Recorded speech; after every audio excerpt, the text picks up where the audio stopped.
And I want to welcome all of you all here to my hometown. I'm born and raised here in Tampa, and my grandfathers were born here. My mom lives about 10 minutes from here, and we grew up in West Tampa. Our area is called West Tampa. I know some West Tampa people here that I saw earlier from the 33607 zip code. I grew up here. We didn't have any baseball when I grew up in Tampa. We didn't have the Marlins. We didn't have the Rays. The Yankees weren't here. They were in Fort Lauderdale.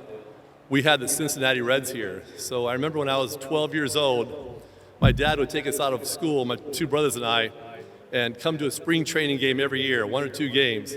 And we were so excited because it was the only baseball we got to see. And back then it was during the Big Red Machine days with Pete Rose and Johnny Bench and Dave Concepcion, Tony Perez, the whole great team they had trained here in Tampa. And it was right across the street there where the Raymond James parking lot's at. That's where y'all hear me? That's where the Al Lopez Field was, where they trained when I was a kid. And we would get out of school twice a year. My dad would get us out, come to a game, and we were able to meet guys like Pete Rose and Johnny Bench and so forth. And the area I live in over here, my grandfather was part owner of a cigar factory, Villazon and Company, which is still there today. It's Oliva Tobacco now.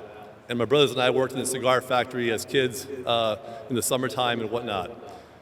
Johnny Bench and Dave Concepcion and Joe Morgan would go to my dad's cigar factory over there. My dad was the general manager of the factory, and get cigars, and you guys gave him free cigars and whatnot. And one day my dad asked Johnny Bench if he wouldn't mind coming to our house, which was a block away from the cigar factory, and to meet his sons, me and my two brothers.